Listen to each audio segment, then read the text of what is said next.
ಈ ತಿಂಗಳ 1ರಿಂದ ಜಾರಿಗೆ ಬಂದಿರುವ ವಿಬಿಜಿ ರಾಮ್ಜಿ ಯೋಜನೆಗೆ ಹಣದ ಕೊರತೆ ಇಲ್ಲ. ಪ್ರಥಮ ತ್ರೈಮಾಸಿಕಕ್ಕೆ 2,900 ಕೋಟಿ ರೂಪಾಯಿ ಬಿಡುಗಡೆ ಮಾಡಲಾಗಿದೆ ಎಂದು ಗ್ರಾಮೀಣಾಭಿವೃದ್ಧಿ ಮತ್ತು ಪಂಚಾಯತ್ ರಾಜ್ ಸಚಿವ ಈಶ್ವರ್ ಖಂಡ್ರೆ ಬೆಂಗಳೂರಿನಲ್ಲಿಂದು ತಿಳಿಸಿದ್ದಾರೆ. ವಿಬಿಜಿ ರಾಮ್ಜಿ ಯೋಜನೆಗೆ 60-40ರ ಅನುಪಾತದಲ್ಲಿ ಮೊದಲ ತ್ರೈಮಾಸಿಕದಲ್ಲಿ ಕೇಂದ್ರ ಸರ್ಕಾರ 1,700 ಕೋಟಿ ರೂಪಾಯಿ ಹಾಗೂ ರಾಜ್ಯ ಸರ್ಕಾರ 1,200 ಕೋಟಿ ರೂಪಾಯಿ ನೀಡಿದೆ. ಪ್ರತಿ ತಿಂಗಳು 5 ಲಕ್ಷ ಗ್ರಾಮೀಣ ಕೂಲಿ ಕಾರ್ಮಿಕರಿಗೆ ಉದ್ಯೋಗ ನೀಡಿ 1.5 ಕೋಟಿ ಮಾನವ ದಿನಗಳ ಉದ್ಯೋಗ ಸೃಷ್ಟಿ ಮಾಡುವಷ್ಟು ಅನುದಾನವಿದೆ ಎಂದು ಹೇಳಿದ್ದಾರೆ.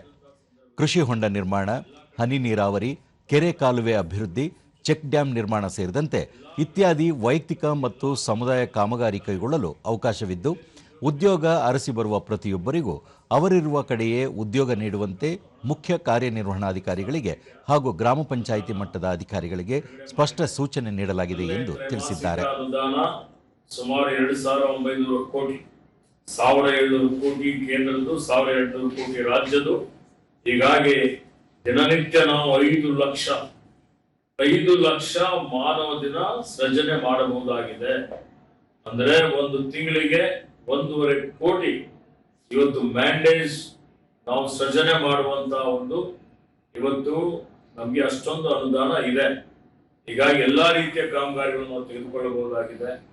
ಇವತ್ತು ಫಾರ್ಮ್ ಪಾಯಿಂಟ್ ತೆಗೆದುಕೊಳ್ಳಬಹುದು, ಇವತ್ತು ಬೋರ್ವೆಲ್ ರೀಚಾರ್ಜ್ ಮಾಡುವಂಥದ್ದು, ತೆರೆದ ಬಾವಿ ನಿರ್ಮಾಣ ಮಾಡುವಂಥದ್ದು, ವೈಯಕ್ತಿಕವಾಗಿ ಫಲಾನುಭವಿಗಳಿಗೆ ಆಯ್ಕೆ ಮಾಡಿಕೊಡುವಂಥದ್ದು, ಈಗ ಅನೇಕ ಹೊಸದಾಗಿ ಶಾಲಾ ಕೋಣೆಗಳನ್ನು ಕಟ್ಟುವಂಥದ್ದು, ಆಸ್ಪತ್ರೆಗಳನ್ನು ನಿರ್ಮಾಣ ಮಾಡುವಂಥದ್ದು, ಹೀಗೆ ಸುಮಾರು ಕಾಮಗಾರಿಗಳು 318 ಕಾಮಗಾರಿಗಳು ಈ ಯೋಜನೆಯಲ್ಲಿ ತೆಗೆದುಕೊಳ್ಳಬಹುದಾಗಿದೆ.